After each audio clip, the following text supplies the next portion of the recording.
When that hope was gone, they held on to each other.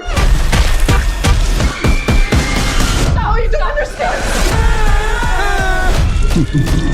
There's something in the room!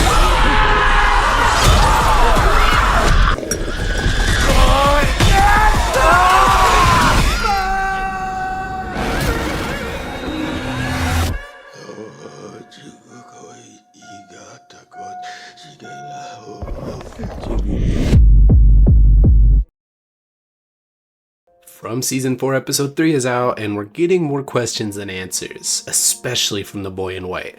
Why are you here? Why do you look so different?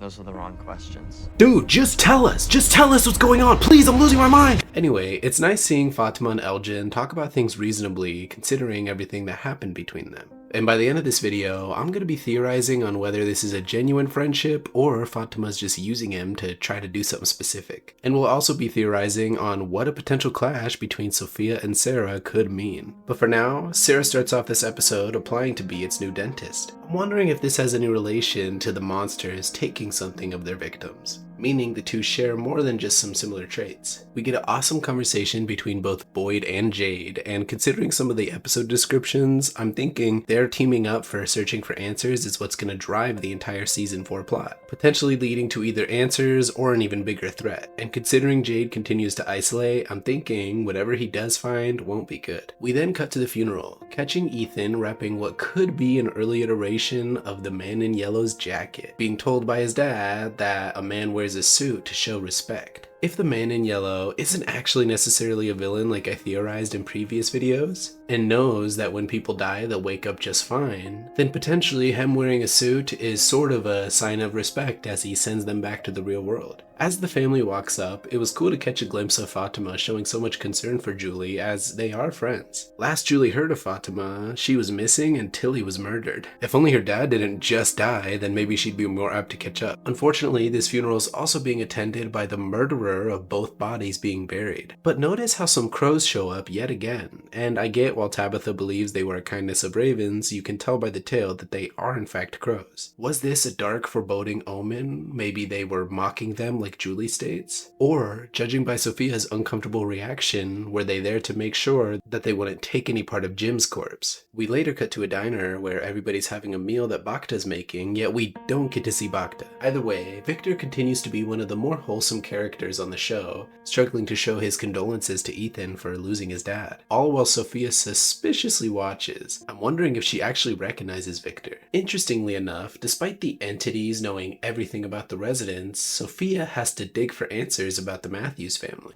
When did it get like this? What do you mean?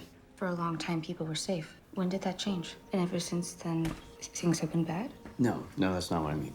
Kenny genuinely leading with the night his dad died, but somehow connecting the dots to the Matthews family, Sophia keeps going. And we get a small moment with Julie meeting Sophia for the first time, but Sophia already knowing who Julie is. And then she immediately brings these conclusions up to Julie, who is obviously offended. We get some really good wholesome scenes with both Ellis and Fatima, which could be both good and bad news for Ellis fans, as it looks like Fatima's smashing of the windows on the cars we saw in the trailers wasn't her grieving Ellis, but instead Ellis helping her grieve her own personal trauma. Definitely a solid scene for Fromville's best couple, only I can't help but worry that this is a final goodbye they were having here. And hey, thank you for today. You're welcome. Ethan asks Victor to take him to the Brundles, but Victor claims he finds water scary. I'm personally wondering if this could potentially be foreshadowing the story of Norman dying before the Lake of Tears actually coming true with Victor being Norman. But I break more of this theory down in my Lake of Tears videos. Either way, they realize that the Brundles isn't where they need to be, but they do find Jade, and as they're wandering around, they end up finding the man in yellow's jacket, petrifying Victor and even summoning one crow yet again. Now, you could immediately assume that Victor saw the dead bodies from the massacre and knew it was the man in yellow who did it, or potentially he ran into the man in yellow before the massacre actually went down. But then you have to ask yourself, what did the man in yellow do that terrified him so much? As despite all the scary things we've seen in this show, we've never seen Victor this horrified. Remember, this is the guy who would literally go into the caves alone without a light, literally wandering around where the monsters live like it was no big deal. We then cut to Julie, who is still pretty upset after her chat with Sophia and goes to collect rope to find some storybooks in hopes of training her story walking abilities. Only she's interrupted by Mogmaster 3000.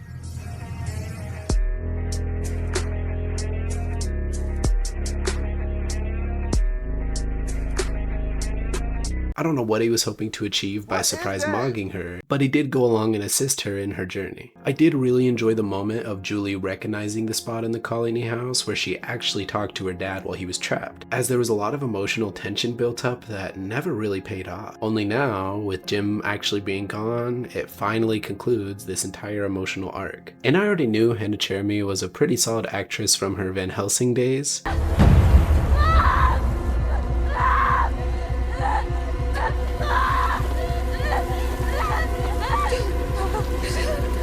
But she continues to be one of the more powerful performers in the entire series. We get to see Boyd and Acosta have a heart-to-heart as he has her sort through all the things found in the basement. Remember, this is the same place Elgin found the camera, which happened to connect directly to the kimono woman. I'm actually wondering if Acosta will find something down there, potentially alluding to the Here Comes the Clown song we heard back in episode 1. If you watched my episode 1 breakdown, this could be very foretelling of Acosta's rise to power, or at least rise from being shunned to being more important. It would be quite the redemption arc for her to be the one to figure out how to get everyone home. But I do wonder if she happens to be a reincarnation of Abby like Tabitha was with Miranda. We later see Boyd visiting Abby's grave, and he suddenly gets grabbed by a hand coming up from the ground. I thought this would end up being a hallucination as it was also in the trailers, but I honestly don't have an answer for what this could be. We do know the monsters live beneath the surface of the ground, but this could also be his wife trying to communicate with him one more time, as we've seen her do several times. Tabitha and Henry team up yet again, which has to be a weird situation for Tabitha considering she knew Henry both before she remembered him as her husband and after. Either way, she's not earning any Parent of the Year awards by planning yet again to ditch her kids and find the lighthouse. Yet they do happen to run into the boy in white, who shows up just in time to provide them with some very useless information. Literally nothing he said here was helpful. You told me it was the only way.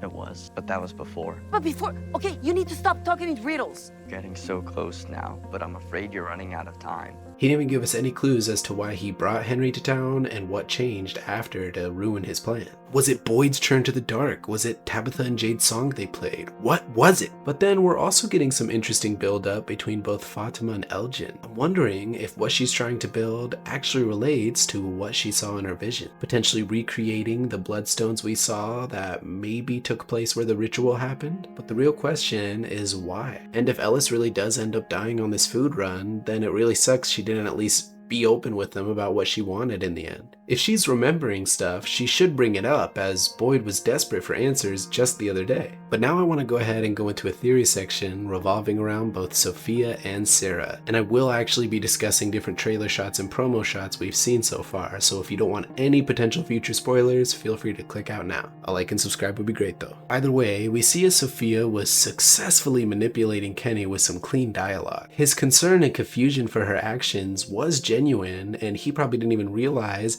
if he kept digging a little bit more, he potentially could have caught her slipping up and figured out she wasn't who she said she was. But Sophia cleanly played off a lot of his questions and confusion and continued to keep up the innocent act. She then requests to stay with Sarah, which I find really interesting. We already have seen her digging for answers out of Kenny earlier in regards to the different residents in town, specifically the Matthews. This means that she doesn't represent whatever the voices are that we hear, meaning potentially Sarah will be communicated to by said voices and be the one to figure out that Sophia is not who she says she is. But I see this going down in a much darker path for Sarah. See, while some may think that she'll be a hero and finally redeem herself, I think instead that's what she'll try to do. But Sophia, being a master manipulator, will be able to actually convince everyone Sarah's the problem. This would actually fit perfectly considering despite how much Sarah has tried to help the town, everybody still ostracizes her, which would really add to the boy who cried wolf story if she was actually concerned for Sophia being the man in yellow or at least some kind of threat, and just out of both stories, they chose to side with Sophia. But that's if the rest of the town has to choose between both of them. There's also the possibility that a confrontation will start between the two of them and Kenny, with Kenny being forced to choose who to trust. Kenny has personal hatred for Sarah, but in the end, he still could choose to do the right thing and side with her against Sophia. All I know is there's a shot in the trailer that has me worried for him as he's standing on top of a building at night, facing down against presumably Smiley. I'm hoping this is them just attempting to catch one of these creatures inside of a building, having it fall through some kind of trap, but this also could be one of Kenny's last moments before he's betrayed by Sophia. Either way, I'm interested to hear what you guys think. Do you have any theories for where the next episode will go? I'm personally looking forward to however that food run goes down, but it seems these next few episodes will really start giving us some answers. Okay, let's start with the tree you saw in the road. She said it was a place that was everywhere, but you couldn't find it if you tried. I always thought the town was the worst part. And then I went through the tree. See, you were lucky. The sun was still in the sky when you got here.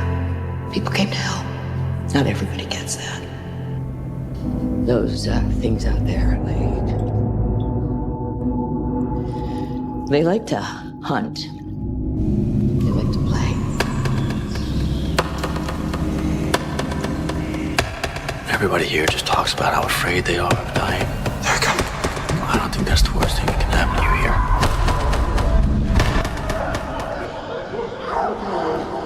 There's darkness in the forest. Nightmares you can't even begin to imagine. It's all just a dream. Things we were never meant to see. Things that... Said this place couldn't break me. You don't fucking break me! That's what she said. Do you remember that part?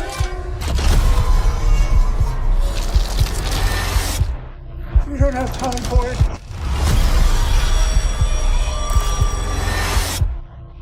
You think those things that come out of the forest at night did this?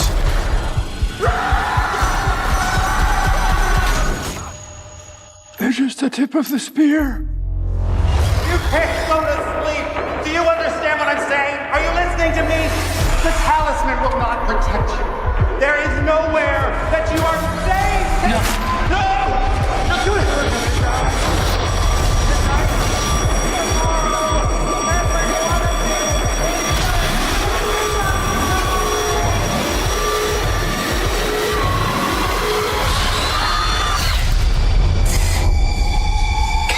That was a hell of a song.